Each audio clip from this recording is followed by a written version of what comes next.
So I went this last time, homie, and I was with some celebrities. And we was by Lenox Mall. I said, God. I'm sorry to keep stopping this, but this is a lot to dissect. I've been saying some of these things for the longest. We have to take shit into our own hands. I'm not with blaming no white folks for nothing that we got going on. Ain't no white man standing in front of no job stopping us from getting them. Ain't no white man down at City Hall telling us that we can't rebuild infrastructure. If people like Lil Baby could throw 100,000 at a thought just for going to the Chanel store, they didn't even say he got the buns. Even if he did, 100,000 for some buns, you gotta be out your fucking noodle anyway.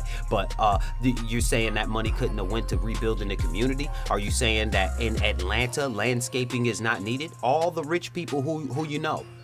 Think about where you live and all the rich people around you that hire people to come and maintain the land for them. Are you saying that some of them little niggas in the hood, you can't go back and get them to teach them how to do that and create a business to where you make money off of it as well? Why wouldn't they want to go through Lil Baby's construction company? Why wouldn't they want to go through Young Thug's construction company? Why not Gunna? Why Future? Why wouldn't they want to go through them? They will do anything to get next to these people. So what if getting next to you requires them to hire some of the people that you trained, some of the people that you took off the street? Nah, y'all would rather send them out to do hits. Y'all would rather send them out to do drills. Y'all rather, you still ain't kill them niggas yet? Y'all would rather do that to the youth than find a way that both of y'all can benefit off of the skills that you have learned over time. Golly, boy, they way out here by Lenox Mall. And man, I had seen where they had circled. I saw the car that they went viral that they circled. They all got it. I was there. I saw that, right? So when I come through, man, stop in the middle of the street. Don't know, man, stop the car. Man, I let the window down. Say, nigga, y'all come here. Shit, come through the door. You can tell which one might rob. Here, nigga, where you potting at? Man, I'm here by myself. I don't fuck with no bunch of niggas. Here, nigga, here go file out. You get your ass with him. Say, where's y'all come over here? Say, nigga, matter of fact, put your phone number on my number. Call me, little homie. What's your number? What's your number, homie? Man, give me your phone number, homie. Man, this fucked up. Speak your speech, nigga. Speak your speech, nigga. Speak your speech. You built like that? I got some shit for you. So shit, nigga, I'm gonna go put together something. So I got one I call every week. I send him some money every week. Here, man, here go $100, nigga. Here go, give 50 to your mama. This is the kind of shit that I do. This is what I'm talking. And again, it's always the guys like this that get the most pushback, that get the most flack, even though they're doing the most work in the community, and the people that's talking shit about them refuse to even go back to these areas. To hell with helping these areas. They refuse to even go back to these areas. They refuse to have conversation with these young boys. These young males around 15 all the way up to around 22, especially the young black ones. Once I opened up a line for them to be able to reach out to me for some type of guidance and mentorship, my inbox flooded right away. Showing me that no one else around here is doing nothing like that. They're just fucking complaining. Complaining.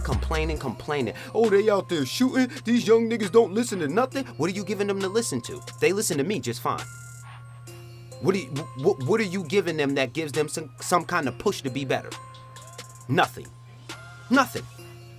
You trying to rap about the same kind of destruction that got them in the place that they in the first place. Y'all don't want to talk about that.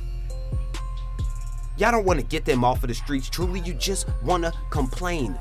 But the men like this will get all the pushback, and then when they leave the community and the community goes to shit afterwards, we'll be wondering where the people like this are.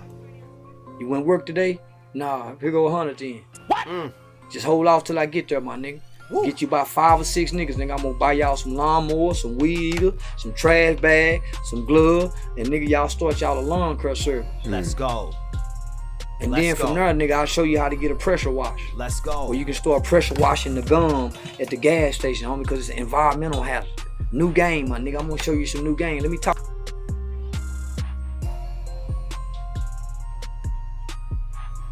It's no way possible black people got a problem with him. Y'all telling me y'all didn't grow up around these kind of uncles? Y'all telling me y'all grandfather didn't sound like this? Do y'all not watch the Medea movies? This Uncle Joe right here. Have y'all not watched any of them down south movies? This grandpa right here. This papa and them right here. This is how the men I grew up around sounded. This is how they moved. This is how they behaved. Can you imagine a neighborhood full of men who think like this and the youth that they bring up? Can you imagine? They didn't live in communities that was fucked up. They didn't live in no projects. Grandma had a house. Granddad had a house. And judging by his accent, I can tell he comes from that kind of area. This is that old down south father right here. This that old down south uncle right here. This that drunk off whiskey but tell the truth kind of uncle right here. This is what we need more of. I like this. Talk to your mama. She right here listen. Hey mama, I'm sorry to be cussing like this, girl. But it's about making the connection, homie. And ain't nobody trying to connect. They pushing them little niggas off and driving by. So them little niggas resenting that shit. Facts. Just like we resented it. So we grew up beating up dope fiends, nigga. We watched our dope fiend uncles walk by us and not fuck with us, not come to the football game. So when we got older, nigga, we beat up dope fiends. We get their cars and rent them and not take them back. Tie them up, cause we resented them niggas. So when we saw the dope, why you think so many niggas down dope fiend? Crack addict, crackhead, cause they resent their uncles, they resent their daddies. God So don't damn. tell me you love DMX, nigga. When I watch how y'all do the dope fiend, nigga. God. It's a lot to process. He cooking. He is cooking.